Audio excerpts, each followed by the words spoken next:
ఒకటే నేను చెప్తున్నా మళ్ళీ ఇలాంటి వ్యక్తులు రాజకీయ పార్టీలు నడపడం కూడా ప్రమాదం సొసైటీకి. అది ఇప్పటికే కాదు, ఎప్పటికైనా సరే ప్రజలు కూడా ఆలోచించుకోవాలి. మీరు 5 సంవత్సరాలు ఏంటి నష్టపోయారు? 10 లక్షల కోట్ల రూపాయల అప్పులు, 1,00,000 కోట్ల రూపాయలు ఇప్పుడు డ్యూస్ నేను పే చేయాలా? ఎవ్రీ డే మా ఆఫీస్ చుట్టూ తిరిగేవాళ్ళు డబ్బులు మాకు ఇవ్వాల్సి, మేము చచ్చిపోతున్నాం, నా కంపెనీ దివాలా తీసింది, బ్యాంకులంతా జప్తు చేస్తున్నారు, మీరు ఇవ్వకపోతే నా ఆస్తులు పోతాయి అని తిరిగేవాళ్ళు. ఎవరికి ఆక్సిజన్ ఇవ్వాలో తెలియదు. ఇప్పుడే వచ్చారు కియా మోటార్స్. సౌత్ కొరియాకి వెళ్ళాను, కియా మోటార్స్ తేవడానికి సౌత్ కొరియాకి నేను వెళ్ళాను. వాళ్ళ కంపెనీ చూసా, పర్సనల్గా ఇన్వైట్ చేశారు, రమ్మన్నా. ఎక్కడికి వస్తారంటే అప్పటికే గుజరాత్, తమిళనాడు, కర్ణాటక షార్ట్ లిస్ట్ వేశారు. నేను ఛాలెంజ్గా తీసుకొని మీరు నా దగ్గర రమ్మంటే ఓకే మీరంటే నమ్మకం ఉంది కానీ అంటే మా సెక్రటరీలు అదే పని పెట్టాను. మా సెక్రటరీలు ముందుగా చైనాకి పోయి వచ్చారు, ఇదే సౌత్ కొరియా పోయి వచ్చారు, మళ్ళీ నేను పోయాను. వచ్చారు, మేము బెంగళూరు దగ్గర అయితే వస్తామన్నారు. ఓకే మీరు రండి ఇస్తా అన్నా. మీరు రమాందర్ నీళ్ళు ఎక్కడ అన్నారు. ఒక సవాలుగా చెప్పా, 8 నెలలు నాకు టైం ఇవ్వండి, గొల్లపల్లి రిజర్వాయర్ పూర్తి చేస్తా, ఆ నమ్మకం వస్తే నువ్వు ప్రాజెక్ట్ పెట్టమన్నా. గొల్లపల్లి రిజర్వాయర్ పూర్తి చేశాను. అప్పుడు అన్నారు ఓకే మీరు అన్నారు బాగానే ఉంది కానీ ఎన్ని రోజులు ల్యాండ్ ఇస్తారని. ల్యాండ్ ఇచ్చాం, కొన్ని కండిషన్స్ పెట్టారు లెవెలింగ్ చేయమని, ఎల్ఎన్టీ చెప్పి లెవెలింగ్ చేయించా. ఆ ప్రాజెక్టు పూర్తి చేసింది 3 ఏళ్లలో ప్రాజెక్ట్ పూర్తి చేసి ట్రయల్ ప్రొడక్షన్ తీసుకొచ్చాం.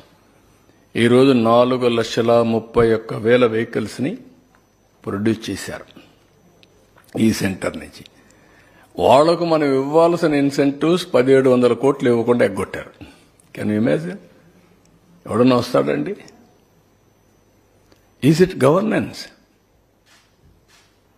ఒక ప్రెస్టీజియస్ కమిటీ, ఒక కార్ ఫ్యాక్టరీ వస్తే అసెంబ్లీలో ఏం చెప్పారు? రాజశేఖర్ ఆత్మ చెప్పింది కాబట్టి వాళ్ళు వచ్చారని చెప్పారు. You remember? ఎంత ఫన్నీగా బిహేవ్ చేసి కడాన వాళ్ళకి ఇవ్వాల్సిన డబ్బులు 1,700 కోట్లు ఇవ్వకపోతే ఏం చేయాలి మేమని అడిగే పరిస్థితికి వచ్చారు. ఇలాంటివి కోకొల్లలు. కంపెనీలు కొలాప్స్ అయ్యే పరిస్థితి వచ్చాయి, ఆస్తులు చెప్తే అయ్యే పరిస్థితి వచ్చాయి ఈ గవర్నమెంట్ నమ్ముకొని పనిచేసిన వాళ్ళు. ఇప్పుడు same thing we are facing today. అయినా కూడా ఏమాత్రం కూడా కాన్ఫిడెన్స్ పోకుండా, మీరు ఒక ఎగ్జాంపుల్ పంచాయతీరాజ్ 990 కోట్ల రూపాయలు, అంతకంటే ముందు 2,200 కోట్ల రూపాయలు పంచాయతీల నుంచి పవర్ కట్టడానికి దాన్ని దీన్ని డైవర్ట్ చేశారు. 990 కోట్లు ఎక్కడ డైవర్ట్ చేశారు కూడా చెప్పకుండా డైవర్ట్ చేశారు.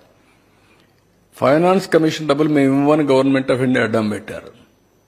990 crores రిలీజ్ చేస్తే 1,100 కోట్లు మళ్ళా ఇస్తున్నారు. అంటే 2,000 కోట్ల రూపాయలు పంచాయతీల డబ్బులు తీసుకొచ్చాం ఈ 100 days లో.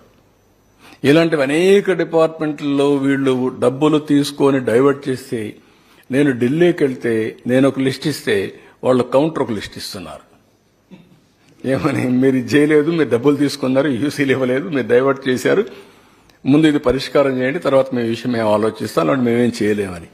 మళ్ళా వాళ్ళు ఇచ్చిన లవ్ లెటర్ తీసుకొని ఇక్కడికి వచ్చి దాని మీద మళ్ళా ఏం చేయాలని ప్రయత్నం చేస్తున్నా. Can you imagine? Warning letter అంటారా, హెచ్చరిక అంటారా, మీ రాష్ట్రం యొక్క బ్రాండ్ అంటారా?